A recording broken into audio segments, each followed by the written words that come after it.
very correct, Chamberlain. Many people have been speaking up against this latest electricity tariff hike, even those in the Band A. Mostly the Manufacturers Association of Nigeria, labor unions have been talking about the impact this could have on their businesses, on their operations, and we'll delve into all of that.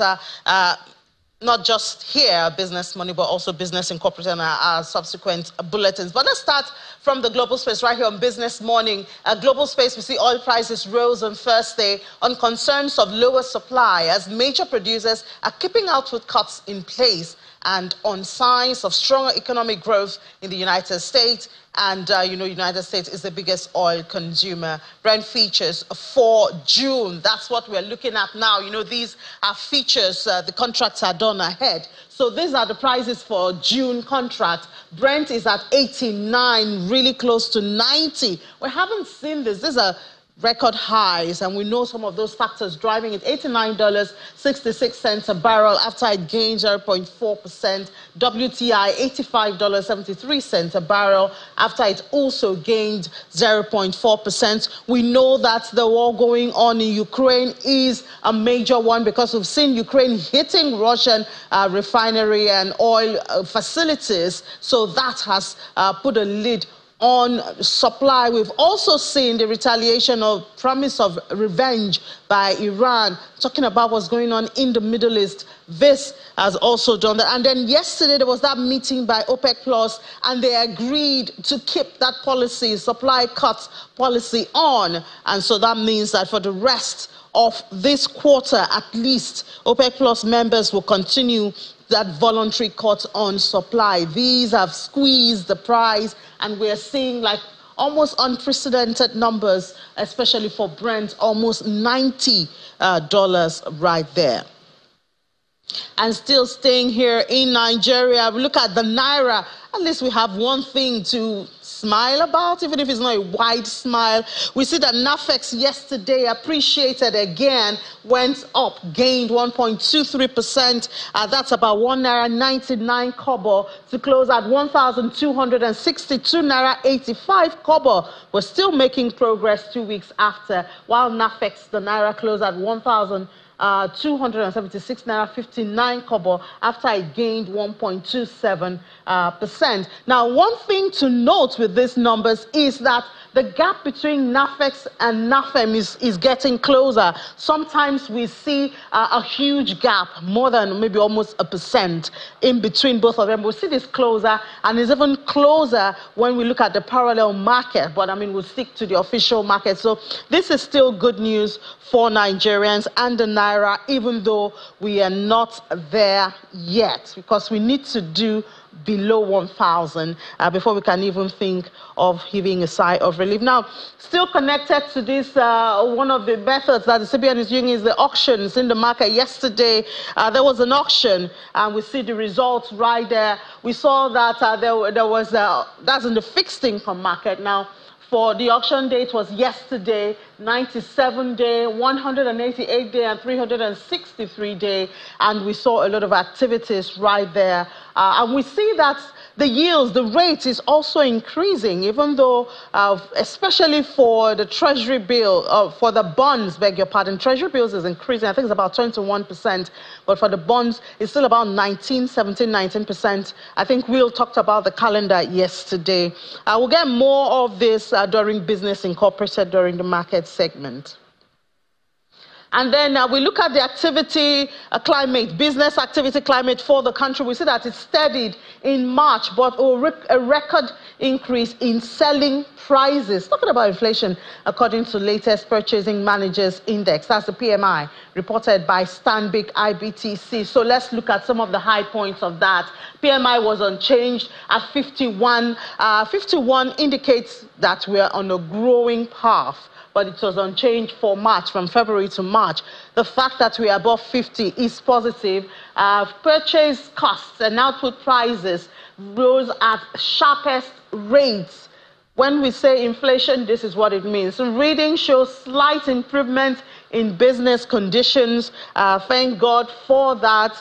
And then the rate of expansion in business activity ticked higher, but steep prices acted as a limit on demand. It shows activity in each of agriculture, manufacturing, wholesale and retail, as well as services. So it's a steady one. We could do better, but at least we're not going down. But of course, the price of cost and supplies is and doing business does not look encouraging at all. And now to that conversation that Sunrise Daily was having before they came over to the business studio. The electricity tariff, of course, I'm sure by now everybody knows the number by heart. 225 naira, that's what it will cost per kilowatt for consumers within Band A. Now, let's look at those who are within Band A. If we don't already have that. 4 hours of supply, at least 4 hours of supply, that means 4 hours and more, if we could have that slide right there. 4 hours and more of supply places consumers at the lowest strategy, which is Band E. Those are the people who have the list of supply. And then for Band D, it's 8 hours and above. And then Band C, we have 12 hours and above. Well, those involved right now will be the 20 hours and above. And somebody was asking if really we have consumers who have more than 20 hours of electricity supply. Well, let's look at other aspects. I know that Sunrise Daily did speak right there from the NERC perspective. Let's talk about, let's talk from the metering perspective now, because that's also a major one. We have the Vice President of Nigeria Society of Engineers, Engineer Demola Agoro, joins us in the studio. Engineer, good morning, and thank you so much for your time. Thank you for having me. So everybody has heard about the hike in electricity. Before then, I think we were prepared when they told us about the adjustment in the price of gas. Okay. And then that we should prepare our minds. And before we even caught our breath, we saw this has come. How necessary do you think this hike has come? Because the manufacturers are talking, and you don't blame them when you see how much they will have to pay, you know, for electricity. That if it will be 24 hours, I guess it might even be cheaper, but they will still have to substitute with other logistics involved. So would you say this action is necessary at this time, being a stakeholder in the electricity chain?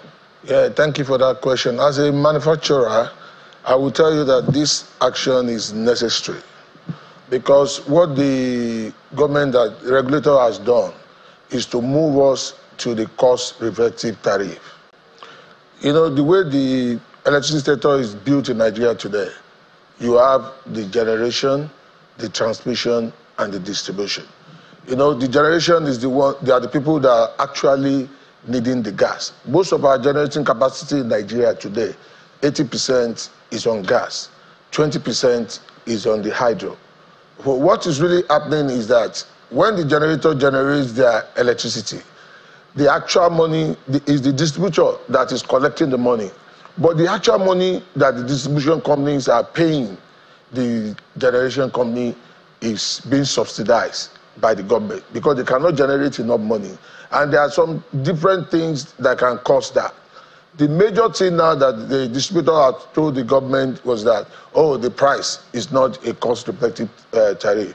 So that is why the regulator, what they did now is that, okay, we are going, because of the cost of gas that has increased, they agree with the distributor, okay, this is the cost for kilowatt of energy, based on the fact that you are going to look at all the dynamics that are involved. But the only thing there now is that I don't have a problem with the saying that if you have 20, 24 hours, you are going to pay a cost-reflective tariff. But the major issue is the Consumer Protection Council. As it is now today, regulator have the capacity to know, you know, they said that they downgraded some feeder. But they said that they have about 3,000 feeders in Nigeria, about 500 of them have been downgraded from Band A to Band B or thereabout. The truth now is that how does a consumer reflect to know that, oh, I'm on a band A, and I'm actually having more than 20 hours of supply. So the regulator needs to do more, because to be honest with you, there's no way this our power sector can grow without a cost-reflective tariff. But to protect the consumer, there must be, if this pressure will actually be on the disco, there must be adequate sanction. This is not an issue that say, oh, I hear them saying that they are going to, if you don't meet up this month, they are going to give you back the credit. That will not solve the problem. What will solve the problem is full transparency. There must be, I heard next saying that you can actually know with your account number, you can know the band that you are. Yes, they said that on your, if you're prepaid, yes, on your card, it's supposed to be indicated there, the band that you belong. That is fantastic. But the issue here is that... But do you know for sure the band that you belong to? Yes, I know. How? Because I know through different, because, you know, I'm a professional and I'm a meter manufacturer. I knew that even in the meter that we produce today, there's a code that will give to you, to a customer. If you type that code on your meter, it will tell you in a month, this is the number of energy that you have, and then they publish it. You know, what NEC is saying is that they are going to publish those. I mean, because you are in the industry, so it's easy for you to go through all of this. Yes. Consumers should be able, I should confidently say, oh, I'm in band A or band B, you know, and that will determine how much I'm paying. That's what NEC is saying is going to happen now. If you heard Commissioner Yusuf saying that they have in their website that they're going to start from today, that once you type your meter number, you can actually know the band that you are. But my major challenge, it should go beyond that. Because my challenge there is that once a customer, they should invest in the facilities that put pressure on the disco to be sure that if you're actually saying that you are going to collect money for 20 hours and above, if you don't provide that 20 hours, the sanction should be more than saying that you are going to pay, because it's at the detriment of the customer. It should be more so that discourse will improve. Anybody that wants to charge somebody on band A must be ready for the business. It's not as if that, because what NEC is saying now that, okay, any disco that can provide 20 hours and above, you have the capacity to charge this. So if they don't provide it, and you are telling us that, oh, you only bleed them based on, that is not going to be fair enough. So if somebody wants to take up that responsibility as a disco, he must be ready. To see the stated out consequences. Yes, he must be then ready to because invest. I mean, we've heard so many times where government agencies will tell you, oh, they'll even for instance for flights, airlines, you know, and then maybe they said, oh, they couldn't make it, they will refund you. Yeah. We know what happens. So when you talk of refund, actually, it's a long story. But I mean, let's also use this advantage. We have just a couple of minutes more. You are MAPS, a meter asset provider. Yes. We've talked about domestic manufacturing of metering, but we still hear that the major part of it is still being imported. Not to mention the circulation or metering consumers in Nigeria. It seems we have slowed down on that also. And this is supposed to be able to bring transparency to this billing. Now, the truth is that you cannot go on this project cannot succeed without a complete metering. Any band that you are going to say you want to charge a cost-reflective tariff, you have to be sure that customers on that band is going to be fully metered. That will put a pressure on the disco for the metering. The issue that when you talk about, say, look up, you know, we have more than 37 meter manufacturers in Nigeria. You can see the Honorable Minister visited two companies about some weeks ago. In terms of capacity, Nigerians, we have the capacity to meet the metering gap in the country. When you are saying that the only thing that is being imported really is the electronic part of and that is what is really affected by the cost of dollar. Most of the other parts of the meat is being produced locally, and we have capacity in-house. Are discos patronizing domestic manufacturers? Yes, discos are, most of the discos are patronizing domestic manufacturers. The meter asset provider is actually based for investors that are supposed to buy either from domestic manufacturer or to import. But with some of the policies that governments have put in place that make it very even difficult for people to import meter because of the levy. So the only thing that the only thing that we're saying is that the government just needs to do more to encourage the local meter manufacturers. More in what in area? Terms of believe in investing. You know, when you want to reduce a cost, it's based on the volume. Most of the things we do now is that, you know, it's individuals that are paying for the meter. So if you pay, I will deliver. But if the government says, oh, company A, go and deliver 100,000 meter to close this missing gap, it automatically brings down the volume. Bring down the prices and everything. And we can, our meters, you know, we have the NEMSA that is in charge of the regulating the quality of the meter. But the major challenge that I think that I must say here, that governments must put, this issue of band-aid that people are talking about is not even the problem. You know, when discos are sold, discos are supposed to reduce the ATC and C losses. There must be transparency. If you are saying a generator generates 100 kilowatts, what does it end up in the disco premises? If at the end of the day, it ends up at 60 kilowatts between the generation and the transmission, who bear those losses? Those are the things that discos must invest in. And as a user, it's not even about the price. It's about the energy management. You can decide if they are saying something is this cost per hour. It depends on, because hour is measured in kilowatt hour. It's either you use it or you don't use it. And you may decide to off and use it when you really need it.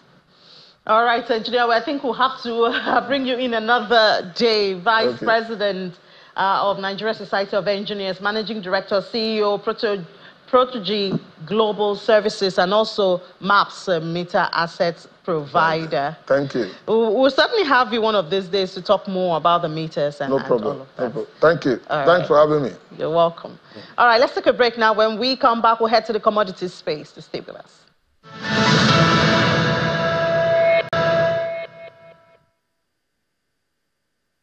Welcome back. We head to the commodity space now with the Chief Executive Officer of Financial Derivatives Company, Mr. Bismarck Rani. Mr. Rani, good morning. And I'm sure you have a thought or two about this increase in electricity tariff.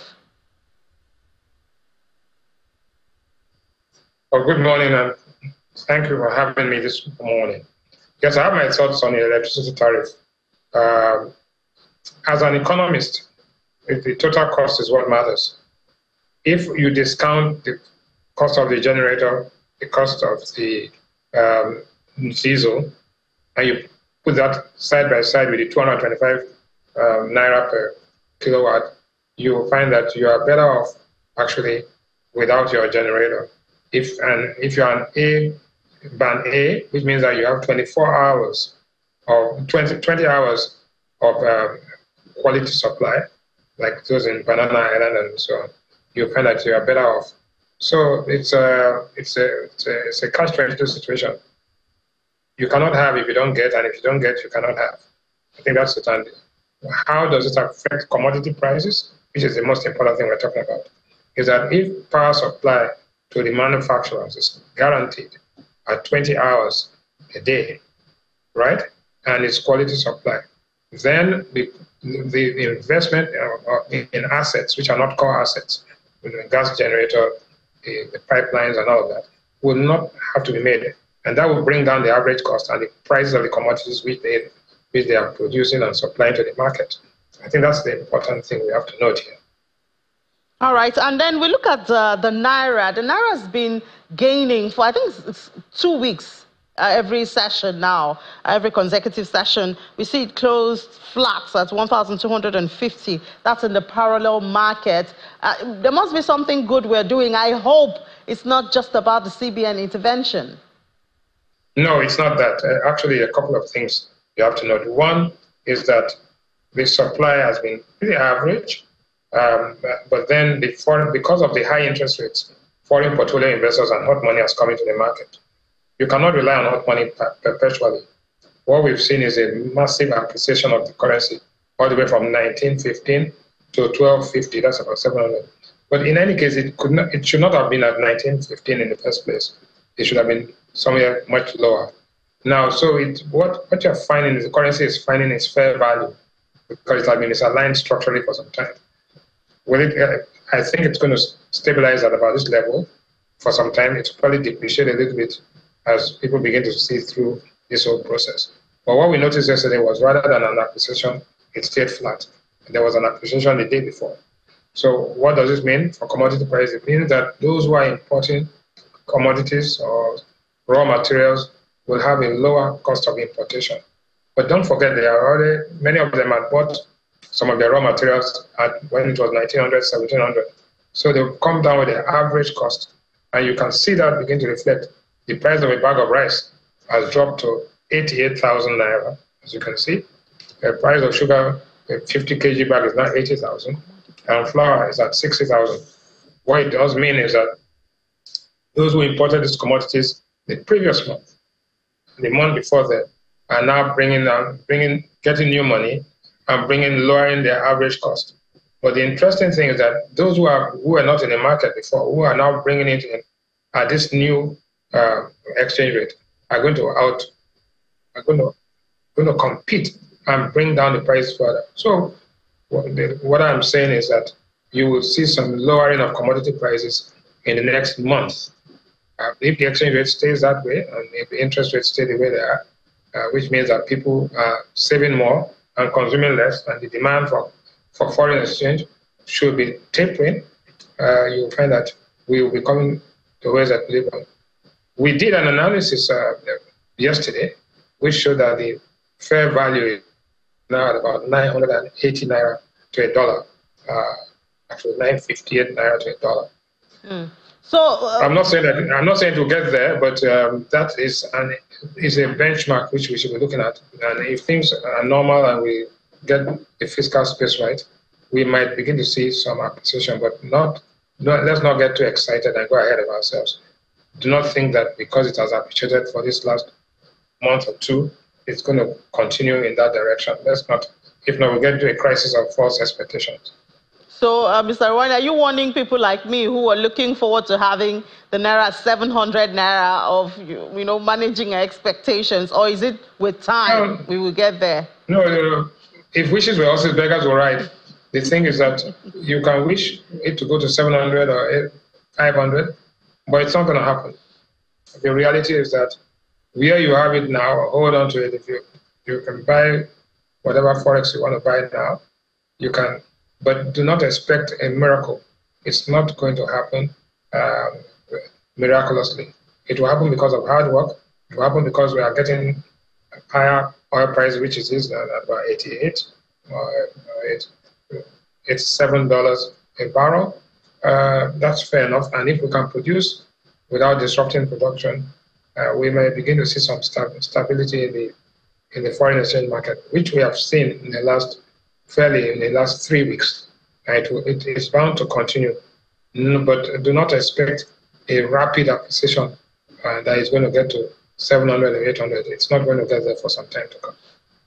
All right. So you did say that one of the factors driving this appreciation of the naira, or kind of stability of the naira, is that people are saving more than they're consuming. In the long run, yes. Isn't that going to affect economic activities and have an adverse effect? No, it will not have an adverse effect because whatever is saved is invested. So once savings increases, investment will increase. And when investment increases, every supply creates its own demand. So that's sales law. So those are fundamental principles of economics. So we have the paradox of thrift that if you save too much, then you end up actually hurting yourself. No. But in this country, savings equal investment. Investment will lead to increase in productivity. Productivity will increase GDP. And all of us will be happier. So it's, but that Keynes said in the long run we're all dead. But in the short to medium term, we will see some improvement. But one point I wanted to make also is that the price of diesel, it was coincidental that whilst we're talking about increasing the tariff, we've seen a reduction in the price of diesel to 1,225, thanks to the Dangote group, the Dangote refinery. But again, there are bottlenecks within the system. If the grid collapses, begin to reduce because power supply is stable, then the price of diesel begins to come down because people will not demand the diesel. And there's a strong correlation between the price of diesel and inflation. once the price of diesel begins to moderate, and we think it will come down to 1,000 naira per liter in the medium term, or maybe end of June or July, then you will see that transportation costs will begin to reduce, logistics costs begin to reduce, and people begin to feel the impact. Do not forget also that we have the minimum wage review that is coming up, which will have some inflationary impact in the short run, but it will stabilize as output increases. But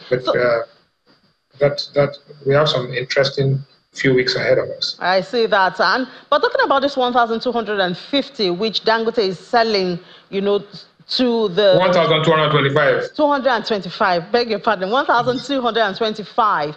That's how much Dangote is selling to them. I wonder where the markup will get to, and who will manage it so that the consumers are not taken for granted in spite of the efforts of Dangote. I'm one of those who is totally against price control. If the supply increases, if you don't need to regulate anything, the price will come down on their own once the supply increases. So we are going to see that this Dangote refinery has brought a new dimension into the diesel equation. And as long as it continues to supply, as long as it gets the crude, because that's important, he's buying crude from different places. If he gets the crude at the guaranteed cost, which is the global price, he should be able to make sure that supply is constant. And once supply is constant and increases, the prices will go down after that. And once the prices go down, then you could see that you even made a mistake of saying 1,250, because there's somehow the price of diesel and the exchange rate seem to coincidentally be moving in tandem. So let us say if the price of diesel declines, inflation declines, the exchange rate will appreciate at the same time. That's some basic principles of economics. Yeah. All right, so well, just as you said, interesting weeks ahead, and I guess we'll just keep our eyes glued to those numbers and to economists like you. Thank you so much. The Chief Executive Officer of Financial Director. Thanks for having me. All right, let's take a time out. We'll be back for closing time before Sunrise Daily. Closing moments. Now we just have just a couple of seconds to look at the numbers. The close of yesterday, all share was in the red again yesterday, 0.32% down at 104,181.32. Market cap has dropped from 59 trillion naira we most celebrated, 58.905. The sectors was mixed, but banking down, consumers positive, industrial slightly positive, insurance down, losing almost all it gained last week, and oil and gas remaining in its status of unchanged. So as we always say, we'll get more markets. More market numbers will come at 1 p.m. during Business Incorporated. For now, we head back to the Sunrise Daily Studios.